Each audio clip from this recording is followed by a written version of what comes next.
ಮುಕ್ತವಾಗಿ ಹೇಳ್ತೀನಿ, ನೀವು ಕಾಲಾಗ ಹಾಕೊಳ್ಳೋ ಚಪ್ಪಲ್ ಚಲೋದವಿಲ್ಲ. ಇನ್ ಮ್ಯಾಗ ಹಿಂಗ್ ಮಾಡ್ರಿ, 28ಕ್ಕೆ ಬಂದಾಗ ಕೊಲ್ಲಾಪುರ್ ಮೆಂಟ್ ಅಂತ ಸಿಗ್ತಾವ ನೋಡ್ರಿ,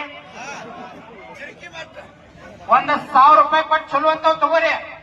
28ಕ್ಕೆ MLA ಚುನಾವಣೆ ಘೋಷಣೆ ಆಕೈತಲ್ಲ, ತಾಯಂದ್ರ ಅದ್ರಿಲ್ಲವ 2 ಬಿದಿರು ಕಟ್ಟಿಗೆ ಹೊರಗ್ ಕಟ್ಟಿ 1 ಅರಿವಿಲೆ ಹೊರಗ್ ಕಟ್ಟಿ ಬಿಡ್ರಿ. ಎಲೆಕ್ಷನ್ ಓಟ್ ಕೇಳಕ್ ಬರ್ತಾರಲ್ಲ, ಅವ ಬಿಜೆಪಿ ಇರ್ಲಿ, ಕಾಂಗ್ರೆಸ್ ಇರ್ಲಿ, JDS ಇರ್ಲಿ, ಮತ್ತೊಬ್ಬ ಇರ್ಲಿ ಬರ್ತಾರಲ್ಲ, ಬಂದ ಕೂಡ್ಲೆ ಹಂಗ ಓಟ್ ಕೇಳಕ್ ಬಂದಂದ್ರ ನೋಡಿ ಹಾಕ್ತಿವಂತ ಹೇಳ್ರಿ. ರೊಕ್ಕ ಕೊಡಾಕ ಬಂದಂದ್ರ 2 ಕೊಲ್ಲಾಪುರ್ ಮೆಟ್ ತಗೊಂಡು ಗಂಡ ಹೆಂಡತಿ ಜೋಡಾಗಿ ಹೊಡಿರಿ, ಬಂದ ನೀವ ಹೊಡಿಲಾರ್ದಕ್ಕ ನಾವು ರೋಡ್ ಮ್ಯಾಗ ಕುಂಡ್ರು ಪರಿಸ್ಥಿತಿ ಬಂದ. ಎಷ್ಟಂತ ಹೋರಾಟ ಮಾಡೋದ್ರಿ? ಗುರ್ಲಾಪುರದೊಳಗ 9 ದಿನ ಕಬ್ಬಿಗಾಗಿ ಹೋರಾಟ ನಡೆಯುತ್ತೆ.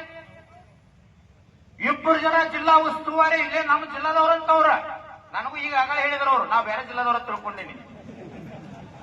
ಬರ್ಲಿಲ್ರಿ ಅವ್ರು ಗುರ್ಲಾಪುರಕ್ಕ.